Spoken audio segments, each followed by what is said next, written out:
The air in my sister-in-law Karen's dining room was always thick enough to be carved with one of her sterling silver knives. It was a suffocating blend of expensive, cloying potpourri and the unspoken resentments that had been simmering between us for the better part of a decade. I sat with a strained smile plastered on my face, the expression feeling brittle, as if it might crack and reveal the exhaustion beneath. I methodically pushed a dry piece of roasted chicken around my bone china plate, feeling the familiar weight of scrutiny from across the table. These family dinners had become a mandatory performance, and I was perpetually cast in the role of the poor, struggling relative. My son Leo sat beside me, a silent anchor in the turbulent waters of the evening. At 16, he possessed a quiet intelligence that made him more observant than most adults I knew. He understood the complex undercurrents of these gatherings, the subtle jabs disguised as pleasantries, the compliments that were actually criticisms. He'd long ago learned that these events were minefields of passive aggression, best navigated with a stoic silence that mirrored my own. I felt his knee gently press against mine under the table, a small, secret signal of support that meant the world to me. On the opposite side of the grand mahogany table, gleaming under a gaudy, oversized chandelier, sat Karen. She was my brother's wife, a woman who seemed to construct her own sense of self-worth on a foundation built from the perceived failures of others. She held her wineglass with a proprietary air, her perfectly manicured nails tapping a rhythmic, irritating beat against the crystal. Her gaze kept flicking towards me, sharp and appraising. All evening, she had been laying a conversational groundwork, making small, pointed remarks about the rising cost of living, the genius of her investment portfolio, and the sheer necessity of her recent spa vacation to de-stress. I knew, with a familiar sinking feeling in my stomach, that I was the intended destination for this train of thought. I was a single mother, a reality I wore with both pride and a weariness that settled deep in my bones. Since my husband David had passed away 10 years ago, I had worked tirelessly for everything I had. My life was a carefully constructed fortress built of double shifts as a nurse, meticulous budgeting, and the quiet, fierce pride of knowing I had raised a kind, intelligent, and compassionate son on my own. We didn't have the luxury of a second income or family money, unlike Karen, whose lavish lifestyle was funded by my brother's generous salary. My world was one of practicality and quiet joys. A movie night with Leo, a walk in the park, the satisfaction of a bill paid on time. But in Karen's world, my modest life wasn't a testament to resilience. It was a glaring mark of failure. The conversation had lulled, a dangerous vacuum in any room Karen occupied. She saw her opening and seized it. Leaning forward slightly, a theatrical sigh escaping her perfectly glossed lips, she began, her voice pitched just loud enough to command the attention of the entire table. "I just don't understand it," she said, shaking her head slowly. "My friend's daughter, Tiffany, she's a single mom too, but she is just doing so well. Just bought a beautiful new house in a gated community. It really all comes down to work ethic and making smart choices, you know?" My brother shifted uncomfortably in his seat. My mother-in-law suddenly found the pattern on her plate fascinating. I felt my cheeks flush with a hot wave of shame and anger. I refused to take the bait. I simply took a slow sip of water, praying my silence would be a shield. But Karen wasn't finished. She was merely reloading. She looked directly at me then, her eyes cold and devoid of any genuine empathy. She delivered her final cutting blow, the words sharp and deliberately cruel, designed to inflict maximum damage. "It's a shame, really," she said, her voice dripping with a false, saccharine pity that was more insulting than outright malice. "Your mom's broke because she's lazy." The silence that followed was absolute, a heavy blanket that smothered the room. Every eye at the table darted towards me, some in pity, some in morbid curiosity. I felt small, exposed, and utterly humiliated. My throat was tight. The words of defense I so desperately wanted to scream were stuck behind a wall of shock and hurt. I was a deer in the headlights of her cruelty. I opened my mouth to say something, anything, to defend my years of hard work. But before I could utter a single sound, a calm, clear voice cut through the tension. It was Leo. He placed his fork down gently on his plate, the small clink echoing in the stillness. Then, with a slow, deliberate movement, he pushed his chair back from the table and stood up. Every muscle in my body went rigid. A cold, sharp dread pierced through me. I reached for Leo's arm under the table, my fingers digging into his sleeve in a silent, desperate plea for him to sit down, to let it go, to not make the gaping chasm between our worlds even wider. But he gently shook his head, a small, almost imperceptible movement. His eyes were fixed not on me, but on his aunt. When he spoke, his voice was not the cracking, uncertain tone of a 16-year-old, but a steady, resonant baritone that seemed to pull the very air from the room, filling the sudden, shocked silence with an unexpected authority. It was the voice of a man. "My mother isn't lazy, Aunt Karen," he began. His words were precise and cold, each one a perfectly aimed dart, striking the smug satisfaction on her face.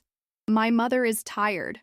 She's tired from working 12-hour shifts on her feet, taking care of people whose bodies are failing them, people who are too sick to take care of themselves.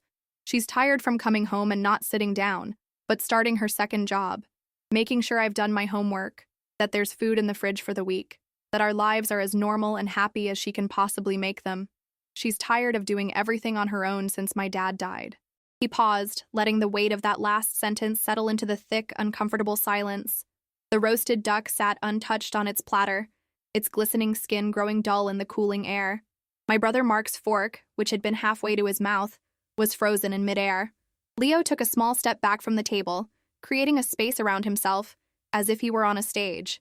His gaze, clear and unwavering, swept over the stunned faces, Mark's panicked helplessness, my mother-in-law's sudden fascination with the pattern on her plate, before landing squarely back on Karen.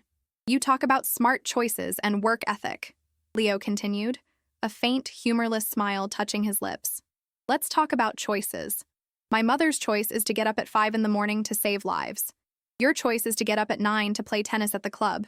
Her work ethic means she sometimes works Christmas, so a junior nurse with small kids can be with her family. Your work ethic means you delegate your grocery shopping to a delivery service because you find the supermarket depressing. My mother holds the hands of dying strangers so they don't have to be alone. You complain when the caterers use the wrong kind of olive in the martinis." He gestured with an open hand, a gesture that encompassed the entire room, the entire house.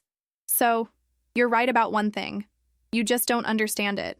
You couldn't possibly understand a single thing about her life or her strength." Karen's face, which had been a mask of smug pity, had transformed into a splotchy, crimson canvas of fury. Her meticulously applied lipstick seemed to sharpen the thin, angry line of her mouth. She opened it and closed it, like a fish gasping for air, but no sound came out. It was my brother, Mark, who finally broke the spell, his voice a weak, pleading bleat. "Leo, that's enough," he said, placing his fork down with a clatter. "That is your aunt you're speaking to. Apologize. Now." Leo didn't even look at his uncle. His eyes remained locked on Karen, a predator that would not be distracted from its prey. "No," he said, the word a solid, immovable object in the center of the room. "I won't apologize for telling the truth. You're the one who should apologize. You owe my mother an apology, not just for tonight, but for years of insults, for every backhanded compliment, for treating her like she's less than you because she has less than you." "How dare you?" Karen finally shrieked, finding her voice. It was shrill, ugly, and laced with the indignation of a queen whose authority had been questioned by a peasant. "Mark, are you going to let this child speak to me this way in our own home?"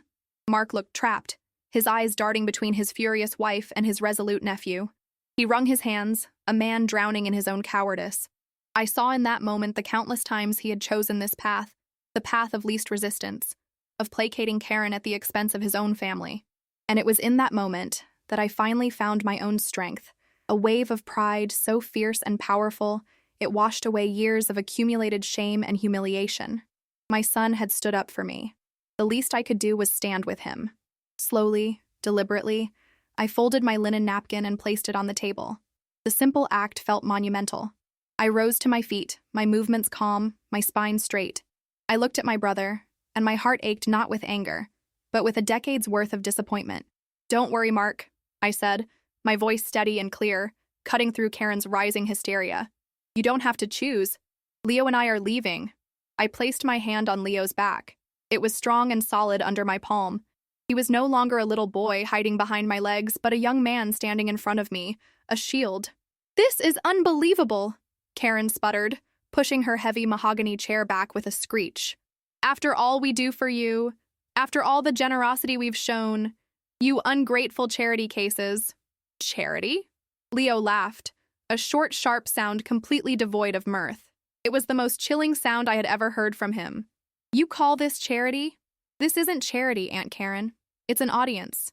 You need us here so you can perform your little play about how benevolent and successful you are. You need us to feel better about your own empty life. But the show's over now." With that, he turned, and with a final, dismissive glance at the wreckage of the dinner party, walked towards the front door. I allowed myself one last look at the table. Mark was staring at his plate, defeated.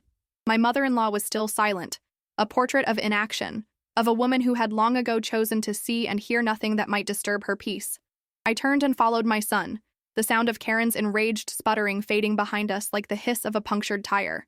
The cool night air was a welcome shock, washing over my hot cheeks. We walked to my old, slightly dented sedan in silence. The opulent facade of Karen and Mark's house, with its perfectly manicured lawn and glowing windows, seemed to glare at us, a monument to a life we were no longer a part of. We both got into the car, the familiar scent of old books and vanilla air freshener a comforting balm after the suffocating richness of that house. I didn't start the engine right away. I just sat there, my hands trembling slightly on the steering wheel, and looked at my son. The streetlights cast long shadows across his face, highlighting the sharp line of his jaw, the determined set of his mouth.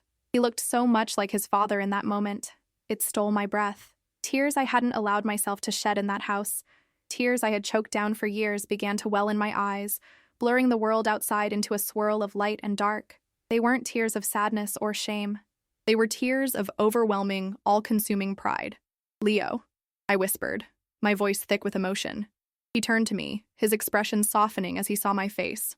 The fierce warrior from the dining room was gone, replaced by my 16-year-old son, who looked a little scared, a little defiant, and very young.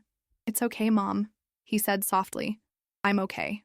"I know," I said, a tear finally escaping and tracing a hot path down my cheek. I wiped it away with the back of my hand. You were amazing. I've wanted to say those things for 10 years, but I never did." He gave me a small, shy smile. "She's been saying stuff like that forever," he said, his voice quiet now, all the fire gone. I guess I finally got tired of it too. Tired of watching her hurt you." I reached over and squeezed his hand, my heart feeling like it might burst with a love so fierce it was painful. The divide between us and the world of that grand mahogany dining table had never been wider or more welcome. We had drawn a line in the sand tonight. I had no idea what the consequences would be, what bridges were burned for good, but for the first time in a very long time, I felt truly, unequivocally free. The drive home was wrapped in a thick, humming silence. It wasn't our usual quiet, the comfortable, easy kind that settles between two people who know the landscape of each other's minds. This was a charged, electric stillness, heavy with the ghosts of words shouted and the weight of those still unsaid. The glittering lights of the city smeared past my window, but I saw none of them. My focus was entirely internal, replaying the scene at the dinner table on a loop. The sharp clatter of Leo's fork, the stunned, ugly silence, the venom in Karen's eyes, and the final, triumphant slam of the front door. Adrenaline still coursed through me, a heady cocktail of terror and exhilaration, but as it began to fade, a profound sense of uncertainty settled in my stomach like a cold stone. I had crossed a line, and I had no idea what lay on the other side. I risked a glance at Leo. He was staring out his own window, his reflection a pale, serious mask gliding over the dark glass. His jaw was set. The boyish softness of his face hardened into something new, something resolute. Are you really okay?" I asked, my voice feeling small in the confines of the car. The question was a flimsy net cast out to catch his thoughts. That was a lot. He turned to face me, and in the intermittent glow of the streetlights, I saw the deep well of thought in his eyes. He wasn't just a passenger on this journey. He had been the navigator. "I'm fine, Mom. Seriously." He offered a small, reassuring smile. "I'm just thinking." "About what?" I pressed gently. He let out a long breath, the sound filling the car. "About Dad," he said, his voice softer now, losing its hard edge. "I was trying to imagine him there tonight." He paused, searching for the right words. "And I thought, he would have been proud of you. But that's not quite right, is it? He was always proud of you.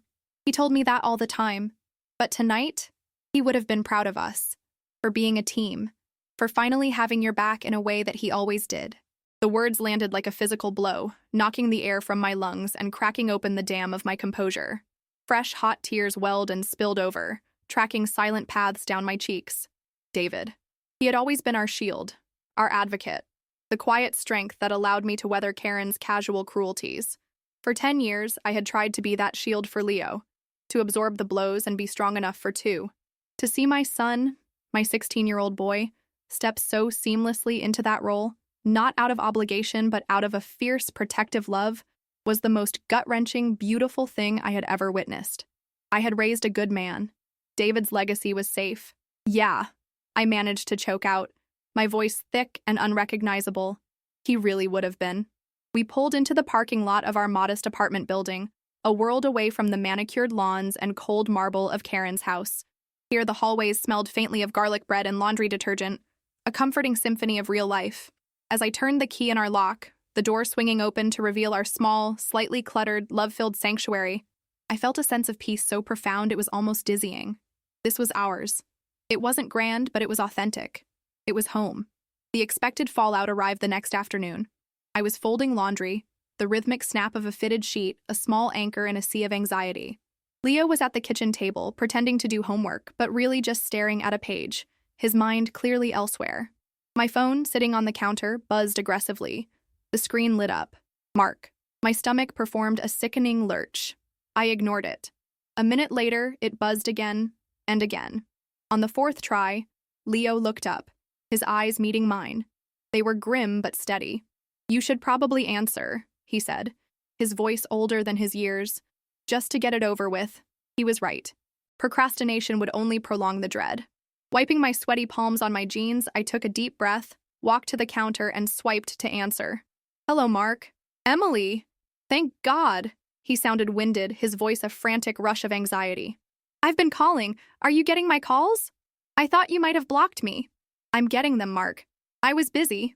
"Listen, Em," he said, his tone shifting into a painfully familiar mode of strained diplomacy, the one he used when trying to broker a peace treaty he didn't believe in. Things got really out of hand last night. Karen is, well, you can imagine. She's very, very upset." I waited, my silence a deliberate, empty space I was forcing him to fill. "She feels terrible about how everything exploded," he continued. "A blatant lie. And we think," he corrected himself hastily, "that it would be best if Leo called and apologized, just to smooth things over. You know, be the bigger person." The sheer, unmitigated audacity of it stole my breath. "The bigger person?" I repeated, my voice dangerously quiet.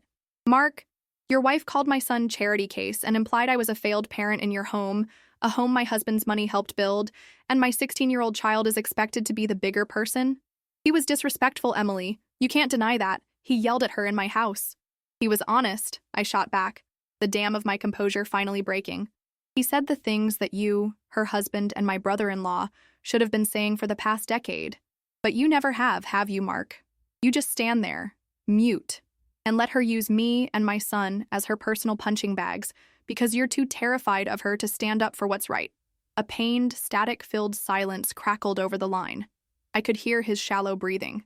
"That's not fair," he finally mumbled, the words weak and pathetic. "No, it's not," I agreed, and in that moment, a profound and unshakable clarity washed over me. The old fear, the ingrained habit of capitulation, it was all gone, burned away in the fire of last night. In its place was a cold, hard, liberating resolve. It's not fair that my son had to defend my honor because his uncle wouldn't. So, no, he will not be apologizing. If anything, Karen owes him an apology, and she owes me one for 10 years of quiet condescension. Emily, be reasonable. You know that's never going to happen. I am being reasonable, I said, my voice steady and clear for the first time in years. This is my reasonable. We're done, Mark. We're done with the command performance dinners. We're done with the backhanded compliments. We're done with the judgment, and we are done being the collateral damage of your unhappy marriage. Don't call here again. Not unless you're calling to tell me she's ready to apologize. I ended the call before he could sputter another word. My hand was shaking, but my heart felt as steady as a rock. I looked across the room at Leo. He was watching me, a slow, proud, brilliant smile spreading across his face. He didn't say a word. He just got up from the table, came over, and wrapped me in a hug that felt like an anchor. In the circle of his arms, I felt the last of the poison, the accumulated residue of a decade of being made to feel small, finally drain away. The silence that followed was more telling than any angry text message could have been. The expected deluge of calls and texts from flying monkey relatives never materialized. It seemed that without Mark to run interference, no one else had the courage to engage. The flimsy, fraying ties that had bound us to that life had been decisively severed. It was a strange feeling, a phantom limb ache for a family I wished I had, but it was overwhelmingly, blessedly, a relief. A week later, on a Saturday afternoon so bright and beautiful it felt like a promise, Leo and I were in the kitchen.